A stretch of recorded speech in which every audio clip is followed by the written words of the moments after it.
So I've kind of been putting out this topic for quite some time, and I thought maybe let me just get it done. Grab your piece of paper and let's go.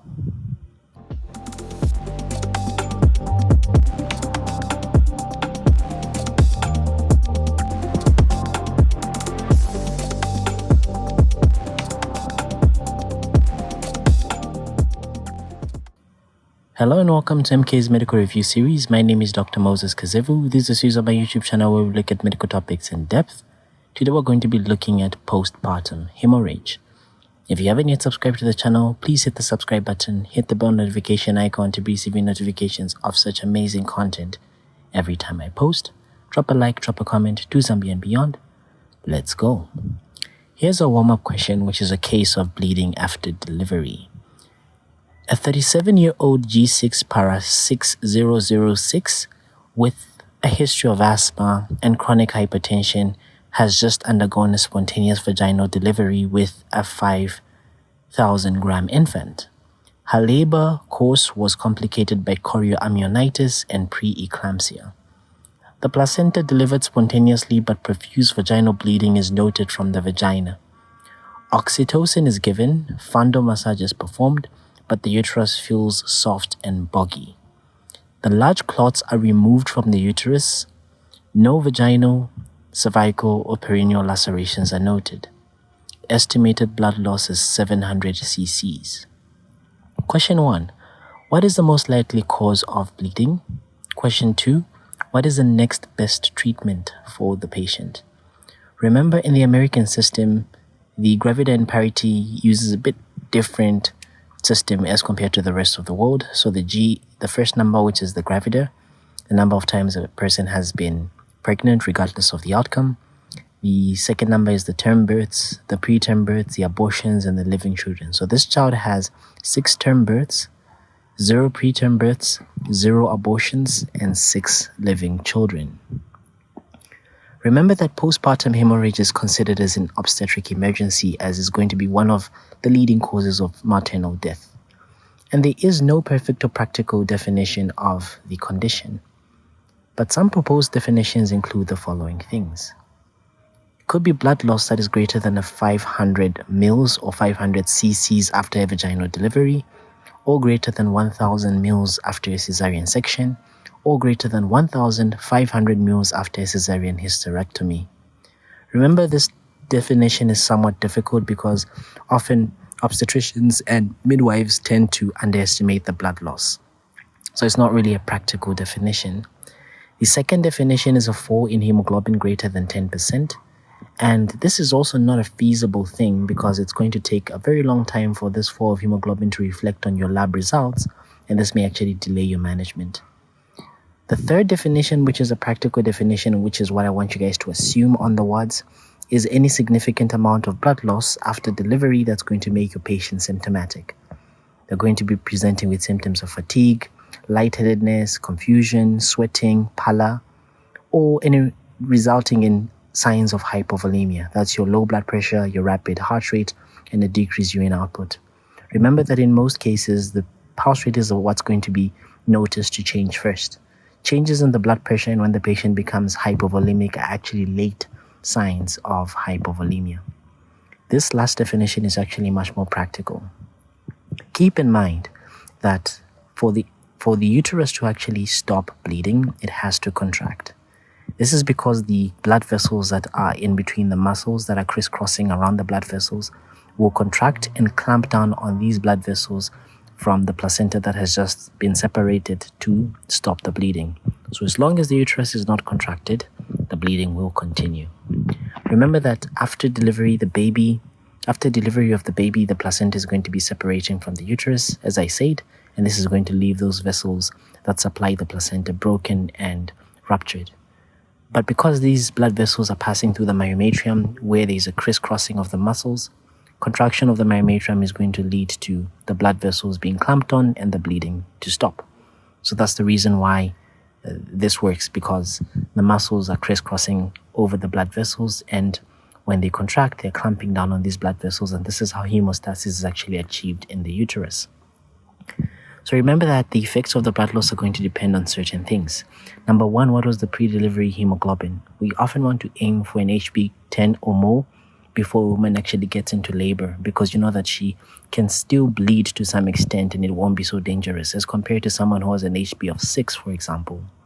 The second is the degree of pregnancy-induced hypervolemia, how much fluid has been retained in this pregnancy, and the speed at which the blood loss is actually occurring. Remember that alterations of the pulse, the blood pressure, and the pulse pressure are going to be appearing only after class 2. That's if a patient has lost 20 to 25% of their blood volume. So remember that on some occasions, blood loss is so rapid and brisk that death can actually even occur within a few minutes, which is why you must be able to recognize postpartum hemorrhage and treat it accordingly. So some important values for you to remember. Remember that 1 pack of packed red blood cells is going to be containing about 180 mils of actual red blood cells and is around 310 mils in total, a range of 270 to 350. And 1 unit of whole blood is going to be containing about 450 mils of blood. Now, how do we classify PPH?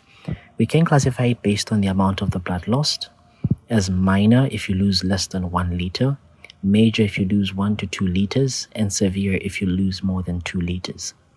It can also be classified based on the timing, as primary, which occurs within the first 24 hours of delivery, and secondary, or what we refer to as delayed or late puerperal hemorrhage, which occurs after 24 hours up to 6 weeks of pregnancy, or 6 weeks after delivery rather. So with primary PPH, this is going to be usually due to certain things. Most commonly due to uterine atony, where the uterus fails to contract, or it may be due to uterine trauma, which will be in the background of lacerations, invasions, ruptures, as well as disseminated intravascular coagulation. A nice mnemonic to remember the causes of PPH are going to be the 4 T's. The first T for tone, to remind you that uterine atony or lack of tone of the uterus can cause PPH. The second T is for trauma. The third T is for retained tissues. And the fourth T is for thrombosis, to remind you that there's something wrong with the coagulative system. Remember that the third stage hemorrhage, which is bleeding that occurs before the expulsion of the placenta, actually may not really be considered as true PPH, because true PPH is going to be bleeding that occurs subsequently after the expulsion of the placenta in majority of the cases. With secondary PPH, it's often due to retained products of conception and due to uterine infections. Although bleeding can be life-threatening, it's usually slight or moderate. Most women will tend to die from primary PPH. Secondary PPH also tends to kill women because it often goes quite a long time without actually being noticed. General factors include blood transfusion or hemorrhage during a previous pregnancy, coagulopathies, vaginal birth after cesarean section, which is what we refer to as VBAC, high parity, large infants or fetal macrosomia, twins, polyhydramnios, mid-forceps delivery, as well as chorioamnionitis. Now let's come to the causes of PPH. We will focus predominantly on primary PPH because that's going to be the main killer of most women in the maternal or maternity ward. These are going to include the 4 T's: tone, trauma, tissue, and thrombosis. Tone accounts for the most common cause of primary PPH and is going to be accounting for 80% of the cases. Remember, as the placenta is actually separating, the uterine is supposed to actually contract to clamp down on those sinuses that are torn. And if the uterus is not effectively contracting, it cannot really clamp down on these blood vessels and they keep bleeding. So what are you going to notice when you actually examine this woman? You're going to feel a soft or doughy uterus that can be palpated above the umbilicus. Sometimes it may be deviated off the midline. Remember that in a normal pregnancy after delivery, the uterus should be below the umbilicus and it should be firm, kind of like you're holding a tennis ball. Implicated factors are going to include things that are causing overdistension of the uterus. This is going to result in imperfect retraction and a large site that is responsible for excessive bleeding. Causes may include multiple gestations, polyhydramnios, macrosomia. The second may be due to an overworked uterus, which may be due to rapid labor, what we refer to as precipitous labor, where there's expulsion of the fetus within less than 3 hours of commencement of the regular contractions. You may think that Having labor happening so quick is a good thing, but it doesn't give the uterus enough time to adjust and enough time to actually adapt to not being pregnant. And bleeding may also be due to genital tract trauma. It may also be due to prolonged labor where the uterus is kind of quote-unquote tired more than 12 hours, maybe due to poor retraction, infections like amnionitis, dehydration, and these are going to be important factors. It may sometimes be due to certain drugs that can cause the uterus to relax, a group of drugs that are known as uterine tocolytics. Drugs like magnesium sulfate, beta-adrenergic agonists, and even halothane. Infections can also cause the tone to not be so well of the uterus, and this is the chorioamnionitis, which was now referred to as the intrauterine infection. Other factors include grand multiparity, where there's inadequate retraction and a frequent adherent placenta that contribute to the lack of tone, as well as associated anemia that may also play a role. Malnutrition and anemia and HB less than 9 grams, because remember that even a slight loss of any blood can actually develop clinical manifestations of postpartum hemorrhage. Antepartum hemorrhage is also a risk factor with placenta previa and placenta abruption. Anesthesia such as deep anesthetic agents such as ether and halothane can cause atony of the uterus, and you may also have some uterine defects or malformations such as implantation of the placenta in the uterine septum or a septate uterus, or in the corneal region of a biconnuate uterus. Sometimes it may be a uterine fibroid that may be causing this imperfect retraction mechanically. Remember that you may also have some placenta attachment disorders, which I will talk about later on, things like placenta accreta and placenta percreta. Obesity with a BMI greater than 35, previous PPH, age greater than 40, drugs like tocolytics like magnesium sulfate and nifedipine have been implicated in uterine atony and postpartum hemorrhage. Other factors include mismanagement of the third stage of labor. Remember that active management of the third stage of labor was instituted to actually reduce the risk of PPH. So if there's too rapid delivery of the baby, preventing the uterine wall to adapt to the diminished contents, this may lead to PPH. If there's premature attempt to deliver the placenta before it has separated, may cause PPH. If there's kneading or fiddling of the uterus, or pulling of the cord, or manual separation of the placenta, this may result in PPH. The second T is trauma. This accounts for the second most common cause of PPH, 20%. So remember that the trauma to the genital tract usually occurs following operative deliveries, even after spontaneous delivery. Blood loss from an episiotomy wound is often underestimated by many healthcare practitioners. Similarly, blood loss in a cesarean section amounting 800 to 1000 mils should not be ignored. Remember that trauma can affect the genital tract, including the cervix, the vagina, the perineum due to episiotomy wounds and lacerations, paraurethral region, and rarely even rupture of the uterus may occur. And remember that the bleeding is usually revealed, but rarely it may be concealed, such as a vulvovaginal or broad ligament hematoma. Some implicated injuries to look out for include lacerations, hematomas, uterine inversion, and uterine rupture. With lacerations, remember that these are going to be in the background of an uncontrolled vaginal delivery, which is the most common cause, a difficult delivery, for example, shoulder dystocia, operative deliveries where you use vacuums, and forceps deliveries. And when you examine this woman, you're going to actually see the laceration of the cervix, the vagina, and the perineum in the presence of a contracted uterus. You palpate the uterus and it's well contracted, but the patient is still bleeding. You inspect the cervix, you may find a cervical laceration. You inspect the vagina or the perineum, and you might find lacerations in these areas. Remember that vaginal, cervical, vulval, or perineal lacerations should be identified by careful physical examination after each delivery, and they should be repaired. This surgical repair includes identifying the apex before you begin to suture it up, because you want to suture from the apex. You should consider taking the patient to theater if you cannot actually visualize the apex, so that you can anesthetize the patient and have a better visualization field. Perineal tears or lacerations can be graded as follows. First degree, meaning that they're going to be involving only the perineal mucosa, and these can be managed conservatively if they're not bleeding. They're going to be including the fourchette, the perineal skin, the vaginal mucosa, but not the underlying fascia or the muscles. We refer to these as the skin marks. In the second degree, you have everything that was involved in the first degree, plus the muscles of the perineal body, but it does not extend to the rectal sphincter.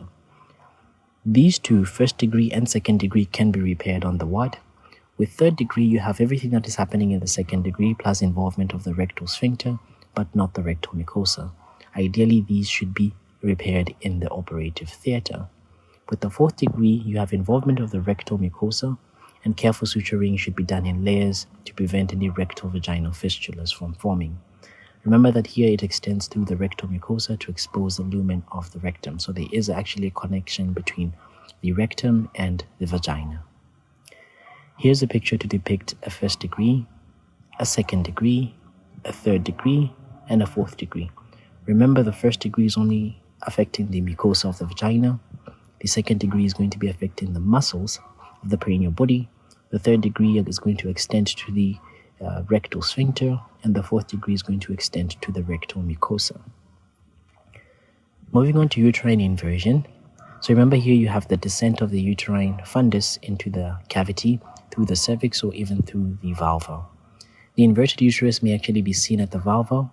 It may also be felt in the vagina, or in less cases you may just see dimpling of the uterine fundus on the abdominal examination, which may hint you towards uterine invasion.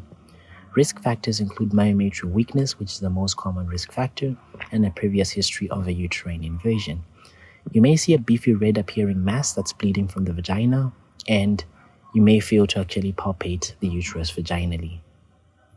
These patients may be out of shock in proportion to the visible blood that is actually lost, and often this must be managed by replacing the uterus by elevating the vaginal fornices and lifting the uterus back into its normal anatomical position.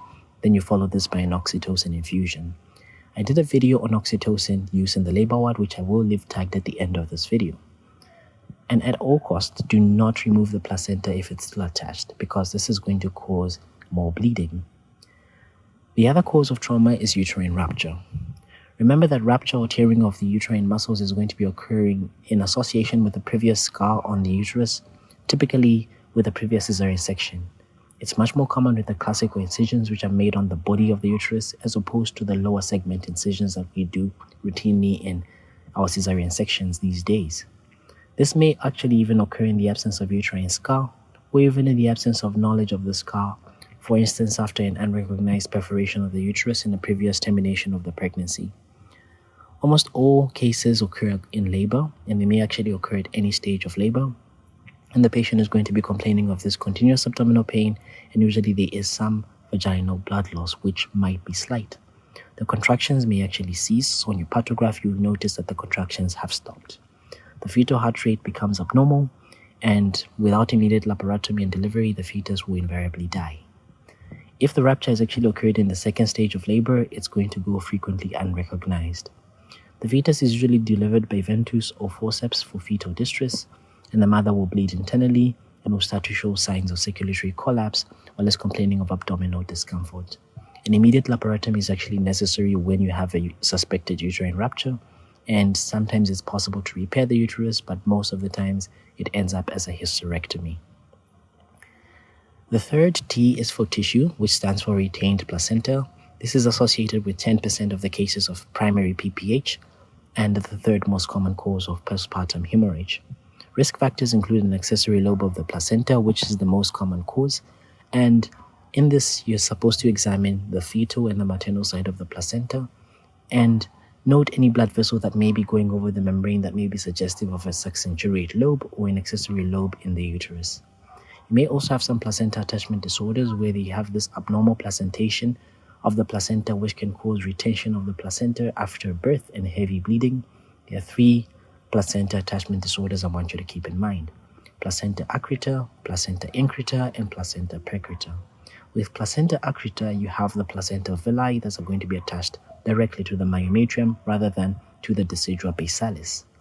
Then in placenta increta, they do invade into the myometrium, and with placenta percreta, they penetrate through the myometrium and even may invade the bladder. There is a nice mnemonic to help you remember this. Remember, accreta attaches, so it will attach directly to the myometrium. Increta invades, so it's going to invade into the myometrium, and percreta penetrates, is going to penetrate to the myometrium. On your clinical features, you may see a missing cotyledons in the presence of a contracted uterus when you examine the placenta. Here's the mnemonic to remind you: accreta attaches, increta invades, precreta penetrates. Remember that the placenta attachment disorders are often associated with placenta previa.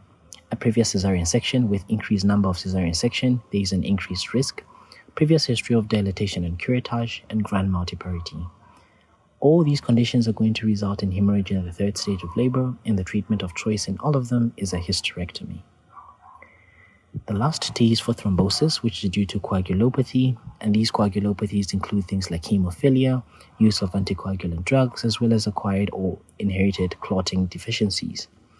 The most common cause of obstetric DIC is going to be placenta abruption.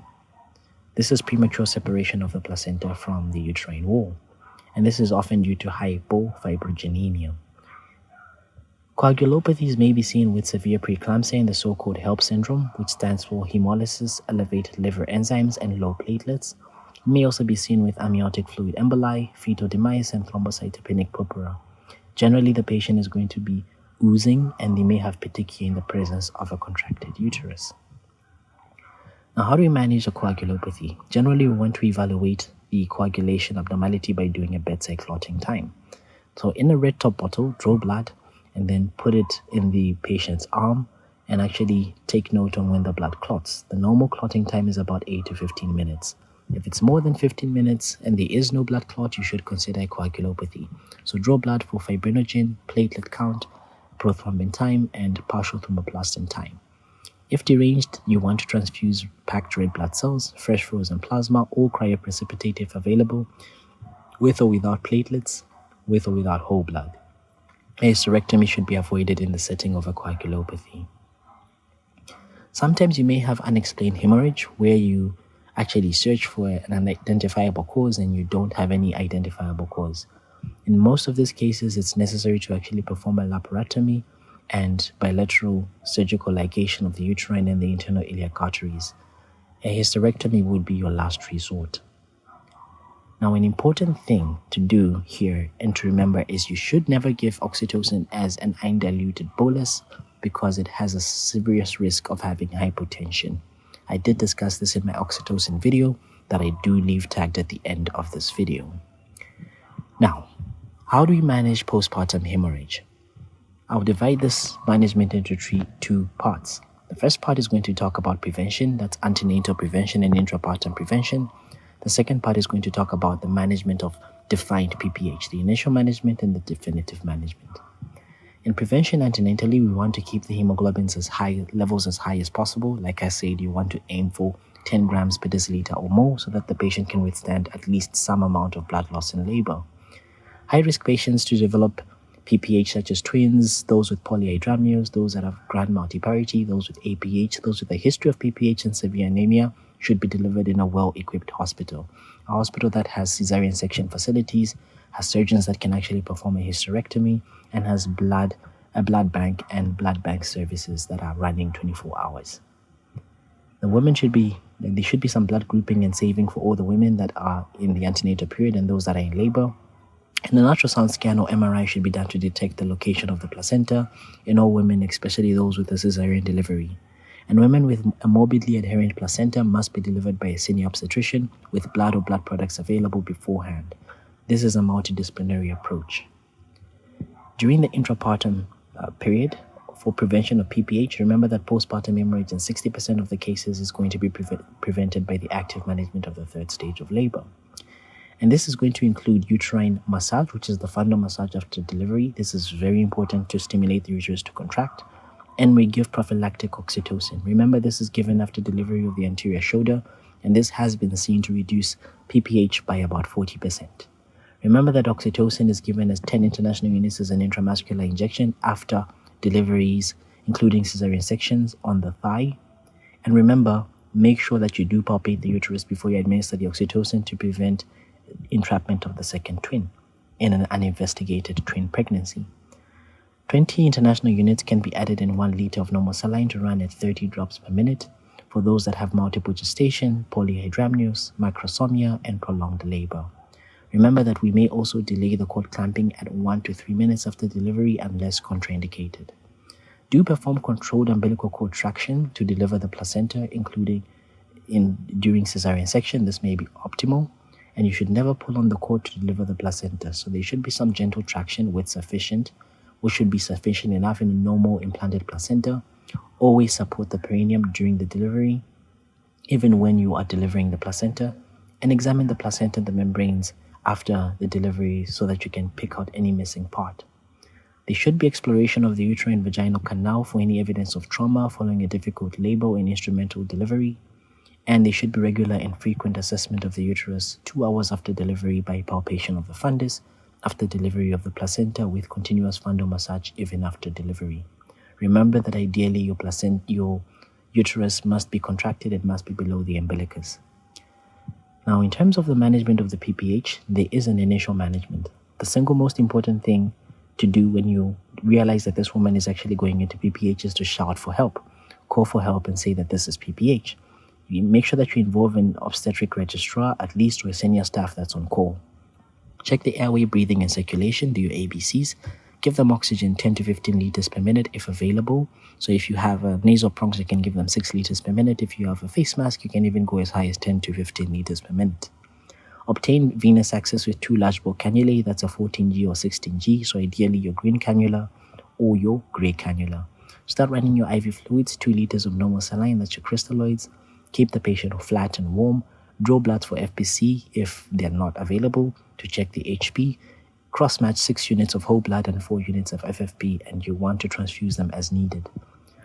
Order for coagulation studies and a bedside clotting time. Order for renal and liver function test. Uterine fundal massage is very important to actually stimulate the contractions. So if you're called to a site of a PPH, the first thing that you must always do is you're waiting to put all these other things in order is uterine fundal massage. Place the woman in a supine position and keep them warm. If they're in shock or if they're awaiting further management, then you may apply a non-pneumatic anti-shock gamut. Have a time to actually look on Google for the non-pneumatic anti-shock gamut. I didn't add a picture of it in this video. Monitor the vitals, the pulse, the blood pressure, the temperature, the respiratory rate, and the oxygen saturations. Notice the type and the amount of fluid, the blood and blood products the patient has received. Note the urine output, so ideally the patient must be catheterized. Check the RBS as well, and notice the drugs that are administered, the dose and the time. The definitive management lastly depends on the cause of the PPH. So carefully explore the uterine cavity to ensure that all the parts of the placenta have been delivered and that the uterus is intact. Remember, this is a multidisciplinary thing, so you would have called for help and you would have ensured that there are a lot of people that are doing all these things at once. Ensure that there is no second twin that has not been missed. Inspect the cervix and the vagina for any lacerations. If you do find these lacerations, suture them from the apex. If you can't find the apex, rush the patient to theater, get them anesthetized, and actually have proper exposure and find the apex and suture from the apex. Control the fundus and note the feel of the uterus. If the uterus is flabby, then the bleeding is most likely due to an atonic uterus, which is the most common cause of PPH. If it's due to uterine atony, if the uterus is boggy, then you should suspect that there's uterine atony. So start performing your vigorous uterine fundal massage to express any blood clots. You may give them methadone 0.2 milligrams IV slowly. Remember, we do avoid this in hypertensive patients. In our setup here, we often resort to using oxytocin. So give them 10 international units and 500 mils of normal saline to run at 40 to 60 drops per minute. Again, I did a video on oxytocin use in the labor ward, and I'll leave it tagged at the end of the video. If bleeding persists, then you're going to explore the uterine cavity and examine the placenta and the membranes for any evidence of any missing cotyledon or any pieces of the membrane. Continue the blood transfusion and oxytocin drip, and if the bleeding does still occur, give them misoprostol 600 micrograms per orally or 800 micrograms sublingual or 1000 micrograms per rectal as a single dose, or you may consider an injection with 15-methyl prostaglandin F2 alpha 250 micrograms IM in the deltoid every 15 minutes up to a maximum of 2 milligrams. Remember that prostaglandins are contraindicated in asthma. If the bleeding is suspected due to a tocolytic agent, consider giving calcium gluconate 1 gram IV slowly to neutralize the calcium blocking effects of these drugs. If still the bleeding persists despite these previous measures, you may perform a bimanual uterine compression. The whole hand is going to be introduced in the vagina in a cone-shaped fashion to separate the labia with the fingers of the other hand. Then the hand that is in the vagina is going to be clenched, and as you can see here, the fist is going to be facing the backwards of the mother, and the knuckles are going to be directed forward. The other hand is going to be placed on top of the abdomen and is going to be behind the uterus to make it anteverted. Then the uterus is going to be firmly squeezed between the two hands. It may be necessary to actually continue the compression for a prolonged period of time until specific measures can actually be employed. However, with the use of oxytocins, blood transfusion, almost all cases tend to respond well with PPH. Remember that uterine contraction and the retraction regain, and when the uterus actually contraction and retraction regain and the bleeding stops, but in rare cases when the uterus fails to contract, then this may actually require you to actually take the patient to theater. So if the bleeding does continue, you may consider an intrauterine balloon tamponade using about 200 to 500 ml of inflated water in a Foley's catheter or a condom that's going to be kept for 4 to 6 hours. If all the above measures actually have failed, then you want to take the patient to theater where you're going to perform a uterine artery ligation or a hysterectomy if the worst comes to the worst. Whilst you're waiting for the patient to go to theater, consider doing your bimanual uterine compression, and for a C-section, you may actually consider putting a B-length suture to stop the bleeding or to actually stimulate the uterus to contract. The definitive management of the other causes of PPH in terms of retained products of the placenta. If tolerated, then manual removal must be done, or the retained products of the placenta must be removed at the bedside.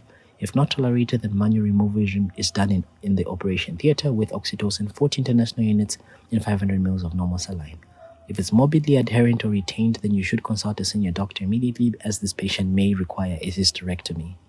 For the vaginal and cervical lacerations, you want to identify the apex, and then you suture them from the apex.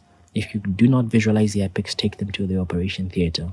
And remember that do suture them in layers to prevent any spaces in between, and it's advisable to actually use a simple interrupted suture to prevent the risk of infections. For coagulopathy, you want to evaluate for any coagulation abnormalities via bedside clotting time, to draw blood for fibrinogen, platelet count, prothrombin time, and partial thromboplastin time. If they're deranged, then we transfuse packed red blood cells, frozen plasma, plus or minus platelets, plus or minus whole blood. For uterine invasion, we should suspect this when we have an ill-defined fundus, you have dimpling on the abdomen, or even the severity of the decompensation to the circulatory shock, and that doesn't correlate to the estimated blood loss. You want to correct the uterine inversion in the operation theater under general anesthesia. Ideally, for patients that are at risk, we want to give them our prophylaxis for PPH, so we often give 20 international units in 500 ml of oxytocin to run over 24 hours. We also give them tranexamic acid, 1 gram, slowly, and we also give them misoprostol, about 600 micrograms parectally. We may actually even give them as high as 800 micrograms parectally. And these 3 drugs are going to be used in the prevention of postpartum hemorrhage. Remember that the effects of PPH include rapid loss that may lead to hypovolemia, pulporesepsis, pulmonary embolism, thrombosis, and thrombophlebitis. And if it's not corrected, it's going to result in renal shutdown, consequent anuria, damage to the pituitary portal circulation that may result in necrosis of the pituitary gland and subsequently lead to Sheehan syndrome. You may also get diabetes insipidus in rare cases, and in 8% of the cases, it may result in death. Coming back to our warm-up question, a 37-year-old G6 para 6 years, 6-term pregnancies. None of them were preterm, none of them were abortions, with 6 living children. With a history of asthma, chronic hypertension, has undergone a spontaneous vaginal delivery of a 5 kg infant. Her labor course was complicated by chorioamnionitis and preeclampsia.